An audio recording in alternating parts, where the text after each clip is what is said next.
Oh, I do have 17. It's Matthew 17. Make up my mind.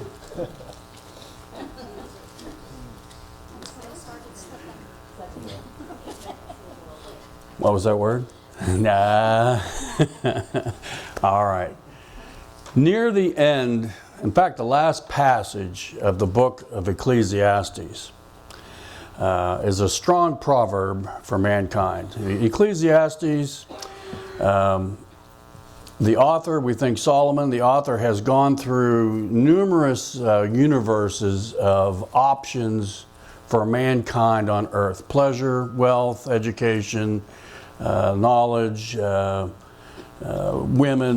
partying, all these different things. And he's like, it's chasing the wind. It really is just kind of chasing the wind. But he gets to the end of that passage, at the end of that letter, and he said, all has been heard.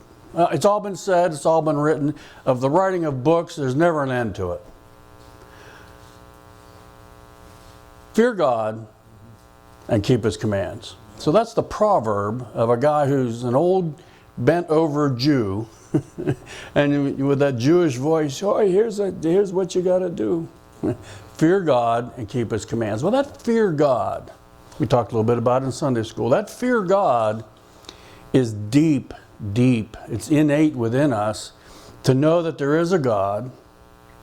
And we know that in our quiet times, or even in our busy times, when you think about it, when you're cognitively focused on, like, is there a God? You know there's a God, and you know God is holy, God is white, God is perfect, and you are not. No matter how good of a person you are, you're not good enough.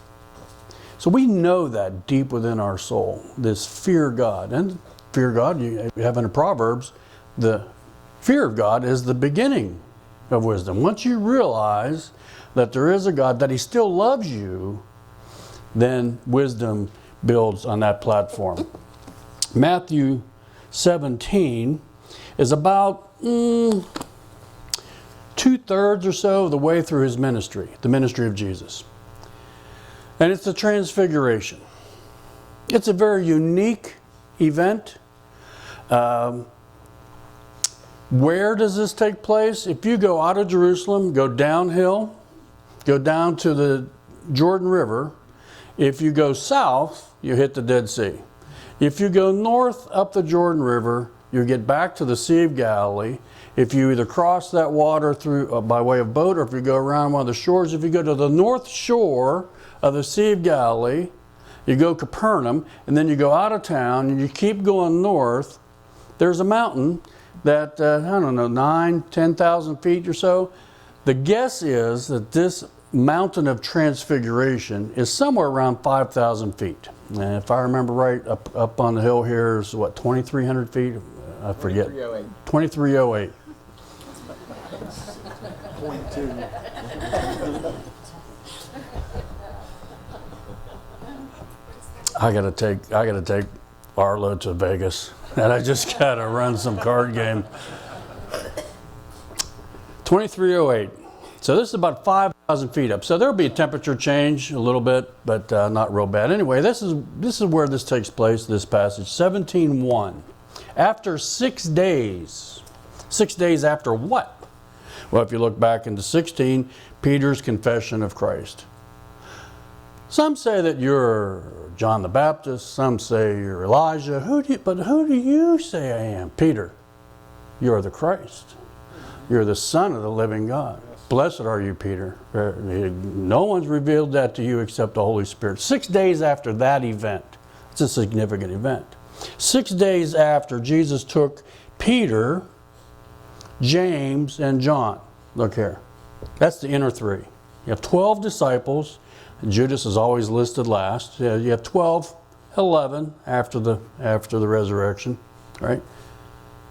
The inner three, Peter, James, and John. The disciple whom He loved, John. That's the inner guy. That's the super guy. Took those three, led them up a high mountain by themselves. There He was transfigured before them. Transformed? No. Transfigured? Yes. Technical terms. But it's Jesus, it's still Jesus, but it's not Jesus. It's a super Jesus. It's Jesus seen in more heavenly light.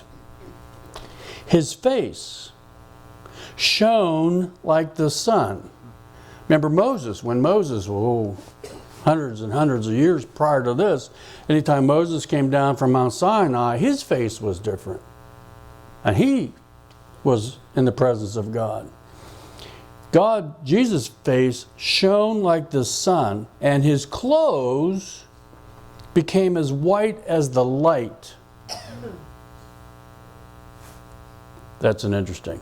I think at this point, words come up a little short onto what they were seeing. Like Revelation, I think, has some of that, where it was like carnelian, it's the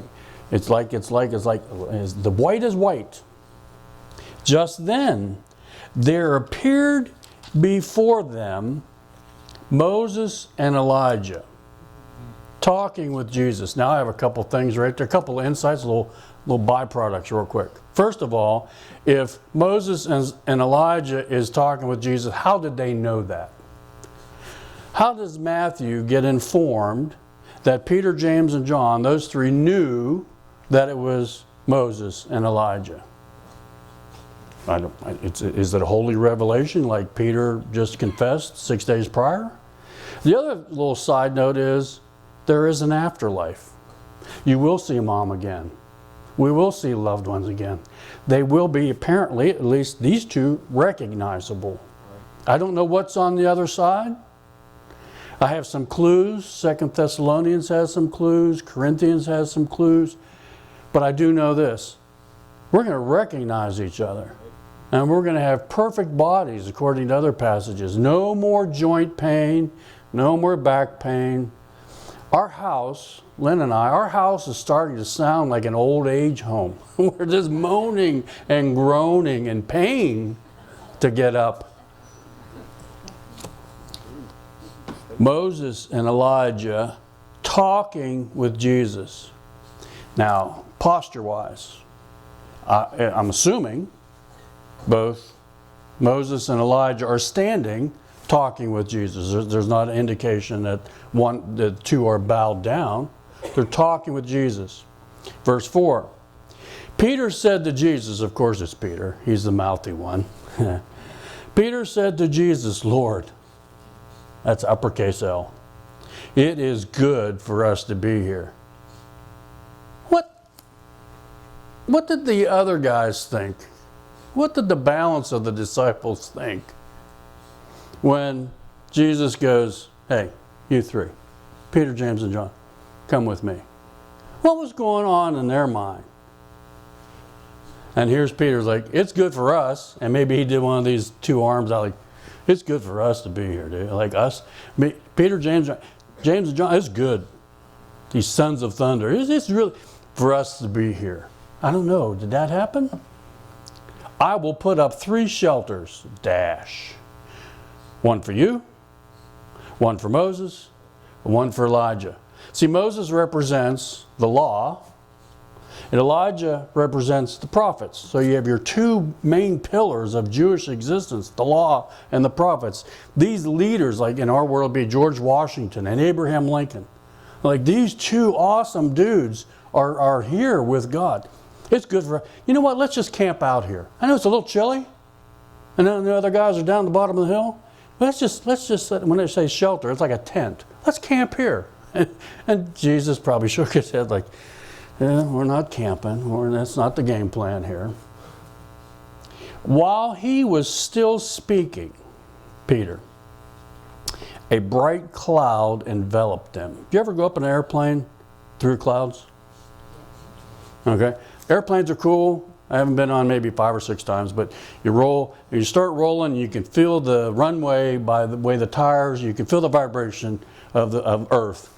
And then all of a sudden there's a little bit of lift, and these pilots like to show off, and then there's like a cool angle, like let me show you what this guy can do. And all of a sudden your elevation changes, and your perspective changes. That's what's happening here. Their perspective of who Jesus is changing.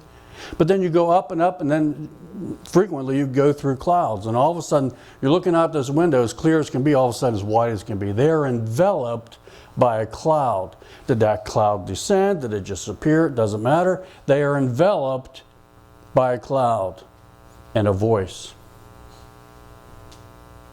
A voice from the cloud said, "This is my son." Now, do clouds speak? Do moisture pellets speak? Lynn found a cool thing. It's been around for a while, but it's just recycled, or another guy's done it. Somehow put microphones on leaves of trees. Have you seen this video?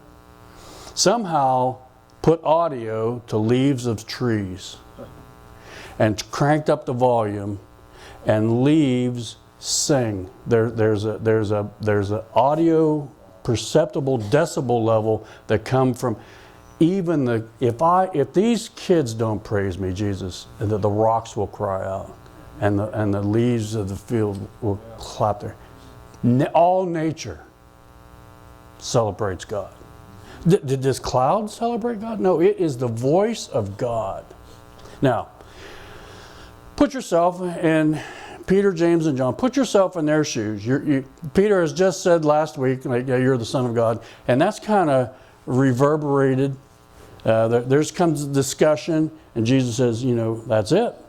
Blessed are you, Peter. And so now, I'll give you the keys of the kingdom. And I'm telling you, this is so cool news. They're talking about this. These three guys go up this hill. Moses and Elijah show up. They don't drop. The three don't drop to their knees. They're still standing. They're talking. Hey, it's pretty cool for us to be here. Now, I think I would be shaking. I think my knees would be knocking if I saw that.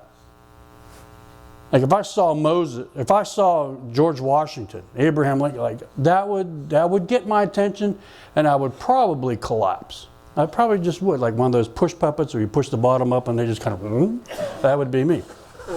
Like I was on my wedding day. Like, you're kidding me, no. While he was still speaking, a bright cloud enveloped them, and a voice from the cloud said, "This is my son." God speaks. Now, is it the Charlton Heston voice? I don't know. "Whom I love. With him I am well pleased." What does God say when he talks to these three? Does he say, "Hi, I'm in charge"? Does he say, "Accept Jesus"? Does he say, "Jesus is on a mission that I have ordained"?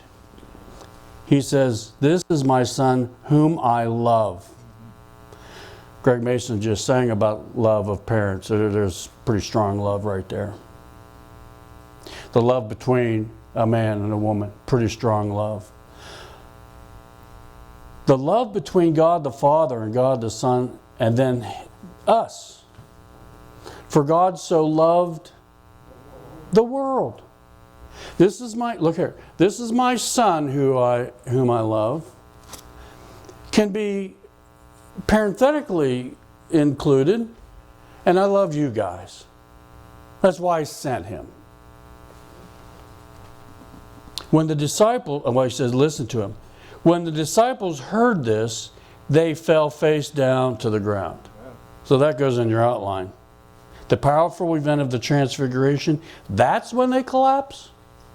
That's when they fall face down, when they hear the voice of God. And all of a sudden then, Ecclesiastes 12 kind of resonates, like, fear God and keep his commands. Like, that's the whole duty, like that's what we do. The response of knowing God is a reverent fear. I've told you before, that's the other thing I wanted to say before church started, we shared a little bit. I'll repeat myself. Now that I'm 11 years here, you clearly know that I repeat myself. I'll say stories that I've said before, and I'll say something like, this is something new when I've said it 18 times before. I have shared this before. It's a good principle to know. the power, I keep pointing to this corner, the power comes off the street in that corner, goes into a box, our electric power. I won't lick my fingers and go over to that box. I'm just not going to do that because I have a reverent fear. I know it's powerful. I know it can kill me. I know it supplies good things to this building. I understand that, but I also know it's powerful. God is the same way. I have the same reverent fear. It's not a cowardly fear. It's just like I recognize God is powerful. They recognize that. And in fear, they collapse face down. That's when they collapse? Yeah. When you encounter God, you recognize it. And your heart, it just responds because that's what we're created. We're created in the image of God, relationship. When you recognize God, you fall down. Interesting then. This passage is probably familiar with you. What does Jesus do? So let's just review the stage set, if you will. These four show up, Jesus and the three. Moses and Elijah show up, a cloud shows up, a voice comes out, they drop down. What does Jesus do when they drop down? Yeah, that's what you should do. That's it, buddy. You should drop down. Verse 7. But Jesus came. What's your next line? And touched them. Now let's just back up and look at that. Jesus touched them. The Mideast is very familiar with touch. We do handshakes. The Mideast, and like Italy and Greece, and African continent, there's a lot of embracing. Guys embrace each other. You'll see pictures of guys holding hands walking down the street. It's nothing, it's not romantic, it's nothing weird, it's just their friendship is expressed by touch. Jesus touched them. God touches people. There are some other examples in Matthew where Jesus touches people. He touches a leper. He touches a leper, which is a contagious disease. AIDS, when AIDS first came out, mid-80s, I have a friend who was in ministry and he got called to a fellow who was pretty much dying with AIDS. And he said, it took everything I had to muster that this guy needed touched, and so I touched him as I prayed for him. Jesus touched a leper. 2 blind men near the end of his ministry needed healed, and he touched them. Probably a contagious disease that was affecting their eyesight, but maybe total blindness, whatever. Either way, he touched them. He touches a young girl, when Jesus says in Matthew, I forget the chapter, when he says, she's not dead. Little girl had died. She's not dead. She sleeps. The boss is kind of on something because she's dead. And he reaches and he touches her hand and she resurrects. Turn to Matthew chapter 8. Matthew chapter 8.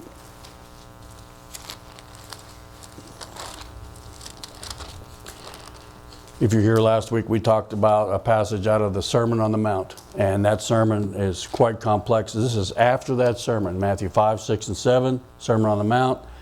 Chapter 8, there's a man with leprosy. You see that paragraph title? That's one of the times he touches. The faith of the centurion. Then we get to verse 14. When Jesus came into Peter's house, he saw Peter's mother-in-law lying in bed with a fever. And he touched her hand, and the fever left her. She got up and began to wait on him.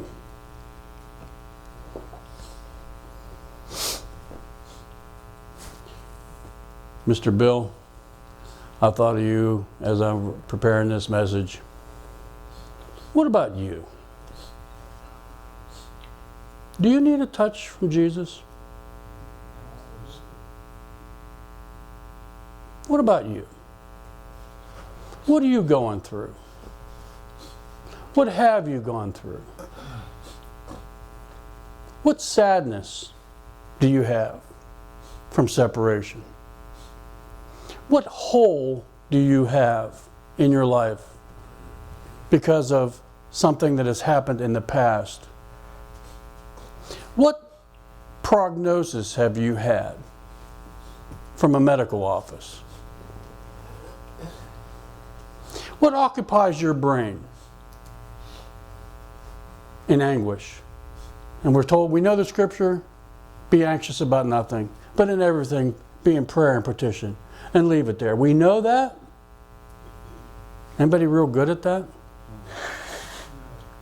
I mean, we are kinda, but we have like a yo-yo string to a lot of our anxiety. I place it on your altar. God's going to take care of it.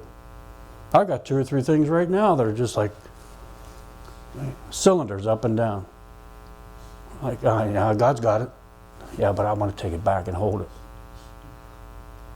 And just the touch of Jesus' hand heals and resurrects. Maybe you need a spiritual touch of the hand of God Himself. In this mountain transfiguration, in this experience, which is a first for those 3, and in their fear, Jesus came. That's what the sentence says. Jesus came and touched them. Jesus changed His location to touch them. In the prodigal son, the lost chapter, Luke 15, lost coin, lost sheep, lost son. And the son rehearses his bit after he comes to his senses. Greg Pelk version, I've been a knucklehead. I'll go back to my dad and say, you know, I'm not even worthy to be your son. Can I work on your farm?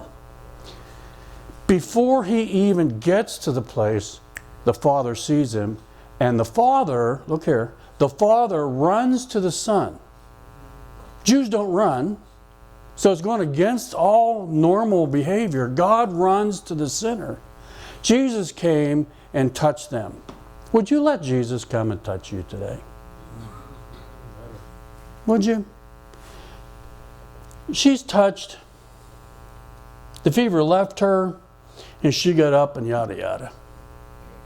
This is a bad situation. Just to go into this room. You go on the hillside, go into this room.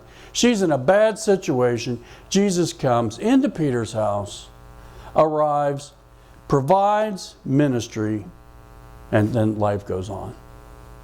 And I think we need multiple, look here, I think we need multiple touches from Jesus on an ongoing basis, and a reminder as we travel this side, as we travel together in this congregation, as we travel, we need Jesus to like, hold on, I'm coming, I'm coming. And the greatest coming of Jesus is the day of the Lord. And can I be real honest with you? I hope He comes before this November. I just really do. I just think this is just foolishness. This is just, we've made a mess out of what God, this country that we've been blessed with. We've made a mess out of it. And we need a touch from Jesus. Then it says here, back to the transfiguration.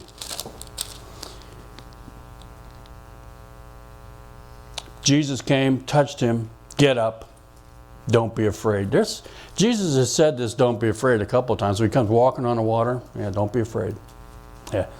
When they looked up, they're bent over. When they look up, Moses and Elijah are gone. They saw no one except Jesus. And I have a note on my margin. I know you're learning the writing Bible here. It said, when you see God, all else pales. You don't see anything else but you. And here's the old hymn then. Turn your eyes, right, upon Jesus. And all the kinetic energy that's happening in society, all the kinetic energy that's happening maybe in your own soul, and the anguish and the families and the finances and all the health issues and all this, when you focus on Jesus and He's touched you, everything else pales in comparison. Jesus is all you need. You're born, listen now, you're born as a spiritual being. You'll die as a spiritual being. You will see eternity. And you will be with God as a spiritual being. The physical, comes and goes. The pain, the groaning and the moaning at the Pelk household, etc. It will just stop. But you will go on to be with Jesus. Amen.